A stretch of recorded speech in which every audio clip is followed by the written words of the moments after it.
Son las 6 de la mañana, las 5 en Canarias. Hoy por hoy, con Ángeles Barceló. Hola, muy buenos días. Será una semana de pruebas de resistencia, una semana la que hoy empieza para medir a gobierno y oposición. El lunes 28 de abril era un día que en principio se presentaba muy tranquilo. Informativamente veníamos de la semana anterior de la muerte del Papa, nosotros habíamos estado en Roma cubriendo la muerte del Papa, habíamos vuelto a Madrid y se presentaba informativamente muy tranquilo. Era un día a priori bastante aburrido. De hecho, recuerdo que yo llegué a la redacción a las 8 de la mañana y me fui a la mesa de Raquel García, una compañera de la sección de Cultura, y le dije, Raquel, no sé qué vamos a hacer hoy, ya puede pasar algo. Y pasó.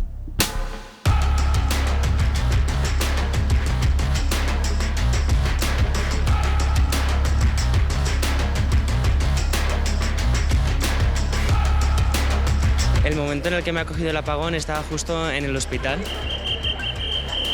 Quien pueda pagar en efectivo, porque claro, tarjetas y eso no se pueden utilizar. Es que se apagó toda la calle completa. Lo más difícil en esta situación es de no tener información, entonces vamos entre vecinos intentando tener más información.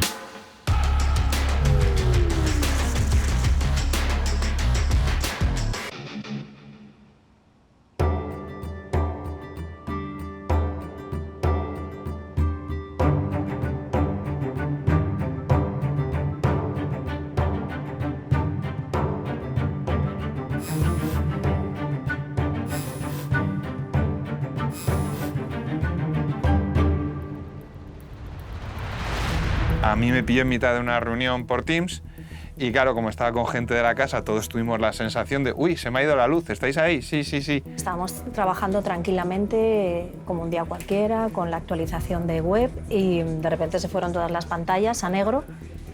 Pues un apagón. Mi sensación era que era algo ni tan siquiera de Madrid, sino algo propio de Gran Vía 32, que habíamos tenido un problema. Aquí a veces se va la luz, es algo normal en unas instalaciones que tienen un altísimo consumo eléctrico, ¿no? Seguimos con la reunión y cuando hubo un segundo flash, ahí ya dije, esperar, que me salga un momento al directo, a ver si tenemos alguna novedad, algo que pueda necesitarme. Y me asomé y fue salir del despacho y, bueno, como en una película, el móvil ardiendo, pi, pi, pi, pi, pi, todos mensajes de todos lados, pues bueno, pues de jefes de emisoras de fuera de Madrid y todo será, estamos sin luz, se nos ha ido la luz, estamos en blanco. Estábamos preparando la cobertura del cónclave del Papa y estaba hablando precisamente de esto en un despacho con uno de mis jefes y se ha ido la luz, que es raro que se vaya la luz aquí. Bueno, entraron en funcionamiento los generadores, entonces empezó a entrar gente al despacho. Están llamando que también en Toledo, que también en no sé dónde, que también no sé dónde. Yo entonces ya no sé qué pasó con Ángeles Barceló, solo sé que salí corriendo y a partir de ahí se empezó a construir, ¿no?, toda la programación especial de ese día de la cadena SER, que te diría que prácticamente se construye sola. La SER en los grandes acontecimientos informativos es como un coloso que emerge sin que nadie diga nada. Un segundito, porque es que tenemos noticia de última hora. Os habréis dado cuenta de lo que ha ocurrido. Yo no he querido contarlo en antena. Se nos ha ido la luz del estudio hace unos minutos. Yo estaba leyendo el guión porque tengo aquí el móvil y me he encendido la linterna del móvil. Pensaba que era una cosa puntual del estudio. A las 12:45 ya estábamos en disposición de enviar la alerta a los móviles de los seguidores de cadenaser.com informando de que estábamos ante un apagón masivo que afectaba tanto a España como a Portugal. 5 minutos más tarde ya hemos creado el directo, integrándolo con la antena, un directo web, minuto a minuto, más la antena en vídeo, integrada en esa misma pieza web, y tiramos ya otra alerta de sigue en directo. La repercusión la tienes directamente aquí, vienes de la caída del apagón a pegar este pico de audiencia que pues prácticamente está sextuplicando a donde estábamos. Entonces ese es el primer impacto de la alerta. Pues mira, la primera publicación que hicimos fue esta que os muestro aquí, un tuit de última hora, que lo compartimos pues a través de todos nuestros canales. Este tuit enlazaba una noticia en el que íbamos contando el minuto a minuto, información sobre todo de servicio para que la gente estuviera un poco más tranquila. Nosotros teníamos la grabación de la Cena de los Idiotes aquella mañana de lunes, teníamos a Sandra Barneda, a Elena Furiase, a Alberto Amarilla y a Manuel Javois. Era una cena perfecta. Pero que se terminará, pero que de momento son están muy a amantes. gusto, que son amantes. Y en ese momento, ¡pum!, y se quedó completamente en negro aquello. Es porque ella se sigue considerando una amiga. Bueno, la amiga está escuchando este programa. ¿Y se habrá guardado el programa o no? Eso es lo que estábamos hablando. Vale. Debieron de ser como la 1 menos 20 y yo fui a hablar con Javier Casal, que es el presentador de Hora 14, y le dije, me temo que en vez de a las 2 vamos a empezar a la 1, vamos a hacer un especial informativo, y me respondió, ¿en qué te crees que estoy trabajando?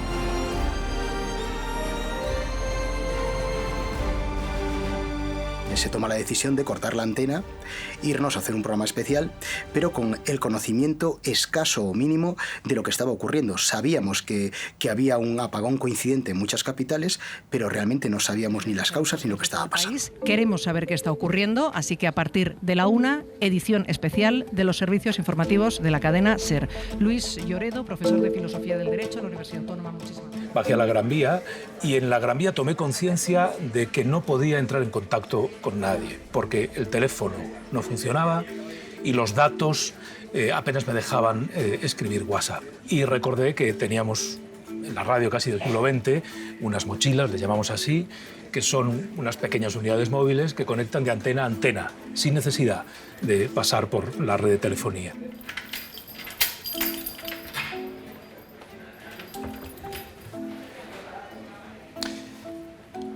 A esto le llamamos nosotros mochila. En realidad no es una mochila, es un transmisor, ¿no, Nacho? Eso es un equipo inalámbrico para transmitir que se utilizaba antiguamente, ahora está bastante en desuso. Entonces nosotros teníamos antiguamente una antena en la parte de arriba del edificio que luego fue retirada además. Entonces ahora tenemos menos alcances. Es un equipo que lo único que no tenemos es opción de poder hablar desde un estudio con ese equipo. Entonces nuestro retorno que llamamos aquí en la radio es una radio convencional a pilas. El reportero va escuchando la antena de la SER y entonces se escucha a sí mismo porque él está entrando en la antena con ese equipo y se está escuchando a sí mismo. Al final, esta mochila ha vivido, no sé, las manifestaciones contra la guerra de Irak, el no a la guerra, ha vivido la movilización por los atentados del 11M. Nosotros aquí en esta ventana montamos este transmisor y entonces sacamos ahí una antena y lo que conseguimos fue tener una comunicación con Pedro y con la persona que le acompañó durante la retransmisión para poder hablar con ellos y que nos fueran diciendo en qué momento podíamos darle paso, si estaban preparados para entrar, un poco así. Digamos, construimos un sistema de emisión y recepción de señal como se hacía hace 15 años, 20 años, ¿no? Enseguida pudimos cerrar un punto de conexión en Madrid, era el que teníamos más cerca, un punto en Barcelona y algún punto aislado por teléfono móvil con ciertas dificultades en otras capitales españolas. Y ese fue el punto de partida. Es la noticia de última hora. Estamos en plena caída generalizada del suministro eléctrico en buena parte de España y Portugal. Es la 1. Son las 12 en Canarias. Hora 14. En la SER. Lo que pasa. La primera conexión que hago en la Gran Vía la hago desde este mismo punto, en un sitio que no es nada fotogénico ni muy romántico, pero en esta zona de papeleras, porque la antena que instalamos estaba en una ventana en la 8ª planta, enlazaba directamente con la mochila. Gran Vía de Madrid. Pedro Blanco, ¿qué tal? Muy buenas tardes. ¿Qué tal, Javier? Muy buenas tardes. Bueno, ¿cuál es la imagen ahora mismo ahí? Decíamos hace unos minutos que los semáforos estaban absolutamente apagados, que había cierto colapso de tráfico. ¿Ha mejorado en algo la situación? Pues muy poquito. Supongo que la imagen no la ves, pero eres perfectamente capaz de imaginarla. Hay agentes de la policía local que están gestionando como pueden el atasco monumental que ahora mismo hay en esta arteria madrileña. Se escucha perfectamente los silbatos de los policías tratando de reorganizar ese caos que ahora mismo está viviendo el tráfico en Madrid. Son desde luego, menos agentes de los que son. La premisa fundamental era no generar una sensación de desasosiego mayor de la que ya teníamos. Me preocupaba especialmente el transmitir una sensación en antena de calma. Vamos a dar la información que tenemos, no tenemos mucha información, pero tampoco vamos a sobredimensionar lo que está pasando, que efectivamente era un hecho muy novedoso, muy importante, pero que en ningún momento te puede llevar a dar un paso más allá. ¿Qué es lo que tienes que buscar? Testimonios, respuestas, preguntas qué es lo que cada uno tiene que buscar e intentar cubrir. Y es en lo que estaba cada uno. Éramos cientos, es toda la red de emisoras de la SER, todos los compañeros de Madrid, todos coordinados sin que nadie coordine y haciendo un programa Río que pudo informar de lo que estaba ocurriendo cuando nadie sabía lo que estaba pasando, era toda una especie de distopía.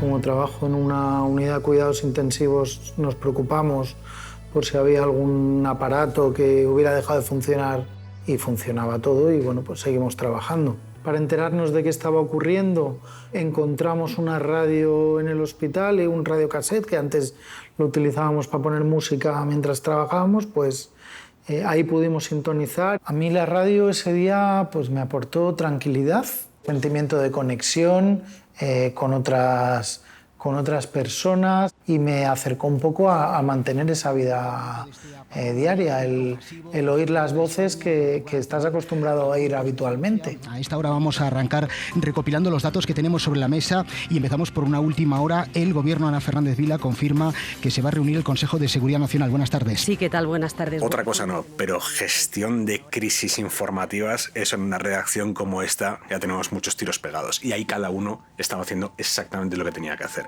Hubo un momento del día donde teníamos una unidad móvil en una estación de tren que era capaz de emitir, pero el periodista no tenía la capacidad de comunicarse con nadie y la solución fue, y es un ejemplo bonito de hasta dónde está dispuesto a llegar quien está haciendo radio, fue que la persona que la acompañaba corrió simplemente por en medio de la ciudad 2 kilómetros, más de 2 kilómetros desde la estación de Sants hasta aquí, hasta Radio Barcelona, para dar unas instrucciones verbales.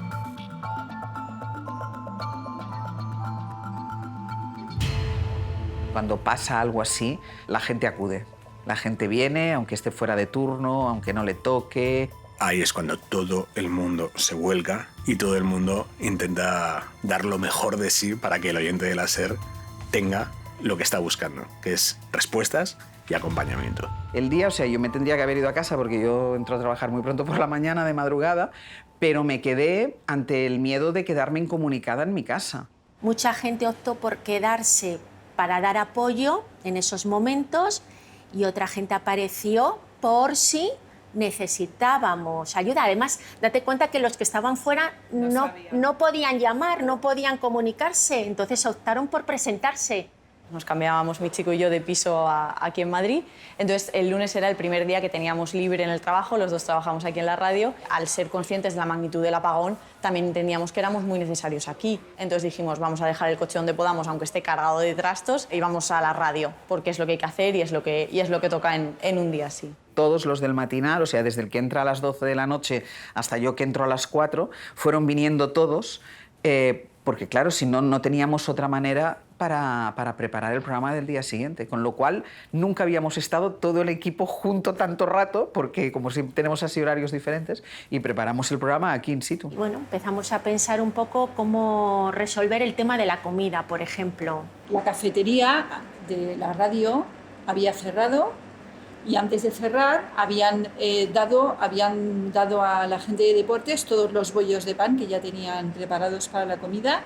La directora de Recursos Humanos y yo bajamos a la calle, compramos la fruta que pudimos, que no se podía pesar, y llegamos a un acuerdo con el señor de la tienda y nos llevamos todos los plátanos a 70 céntimos cada uno.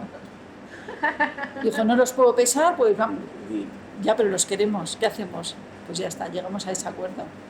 Marta cortaba el pan, yo rellenaba y ellas vinieron para bajar todos los platos a la redacción, los plátanos, las bolsas de patatas, pues todo lo que teníamos, ¿no? Y se hizo el reparto. Sí, se hizo el reparto, pero vimos enseguida que era poco. Muy poco.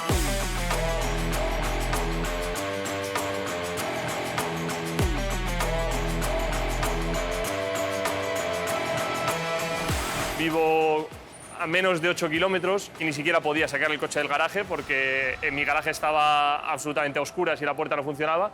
Así que, bueno, pensé que lo más rápido era venir con mi propia bici. Y luego, además, fue un acierto absoluto porque según fui llegando a lo que es el centro de Madrid, el colapso de coches, de gente que había, pues yo con la bici pasaba entre ellos sin ningún problema. La verdad es que creo que me cansé más subiendo hasta la 8ª planta que de mi casa hasta aquí. Los ascensores, evidentemente, como había reducción de electricidad en el edificio, no funcionaban, pero en cualquier caso, aunque hubieran funcionado, yo no lo habría cogido. Nos llegaban, sobre todo, muchas llamadas de personas que se habían quedado encerradas en los ascensores. Nos llegaban también testimonios desde los parques de bomberos que estaban absolutamente movilizados tratando de rescatar a esas personas que se habían quedado encerradas. Allí está un compañero de Radio Eibar, Juanma Cano. ¿Qué es lo que está pasando? Buenas tardes. Hola, buenas tardes. Pues tal y como tú decías, es un ascensor, una torre acristalada. Todavía tenía cobertura telefónica y me puse en contacto con la emisora de San Sebastián. Y allí me dijeron, bueno, pues que se estaba centralizando todo en Madrid. Llamé a Madrid para informar de todo lo que estaba pasando aquí. También se ven en algunos momentos que hay niños, está totalmente al sol. Intervenir en un día como estos a nivel nacional siempre es bonito, pero bueno, teníamos la preocupación de cómo estaban las personas que estaban dentro del ascensor. El factor humano, siempre que ocurra algo extraordinario, está ahí. Puede ser un atentado, una inundación, una tormenta o un apagón. Tenemos sonido en directo de esas primeras explicaciones que nos están llegando desde Red Eléctrica Española. La total recuperación del suministro eléctrico se alargará durante varias horas. Podemos estar hablando en el rango de 6-10 horas, si todo va bien, como digo, hasta la reposición del último de los consumidores. Yo no sé si consciente o inconscientemente, el responsable técnico de Red Eléctrica que compareció dijo aquello de 5 o 6 horas. Dio una estimación de horas bastante concreto y ahí nos quedó claro a todos que eso no se iba a arreglar en media hora, ni en 1 hora, ni en 2. El país iba a tardar horas en volver a tener luz. Aquello eran palabras mayores. Como no sabemos lo que va a durar, lo que hacemos es empezar a aplicar medidas de limitación de consumo. Este estudio central lo apagamos, ¿vale? Porque es un estudio el que mayor consumo eléctrico tiene, entonces para priorizar la autonomía sí que decidimos apagar este estudio y emitir SER desde el estudio secundario. Ahí el trabajo de los técnicos, además eliminando incluso hasta las luces de los pasillos, todas las cosas que pudieran consumir un poco de energía, permitió que estuviéramos en el aire todo el tiempo hasta que volvió la luz. Apagamos PCs, aires acondicionados, hasta zonas de iluminación que no hacen falta, aunque consuman poco. Empezamos a apagar todo, de forma que reducimos el consumo. Decidimos abrir las puertas del estudio porque el calor era insoportable y no se podía trabajar. Es lo mismo que cuando tienes poca batería en el móvil y el móvil se pone en modo ahorro de batería. No funcionaba el aire acondicionado del estudio y había mucha gente en el estudio, en la pecera y también en el locutorio. ¿Qué supone eso? Pues que hacía muchísimo calor y hubo un momento, de hecho, se escucha perfectamente la emisión que de fondo se escuchan como voces, ¿no?, de gente que está pasando por el pasillo. Funcionando correctamente y que ahora mismo parte de esos dispositivos semafóricos ahora mismo pues no están operativos. Vamos. Yo creo que me acuerdo que hubo un momento en el que Toño y yo dijimos, por favor, los que no tengan que estar aquí que se vayan porque hace muchísimo calor y que nos traigan un vaso de agua.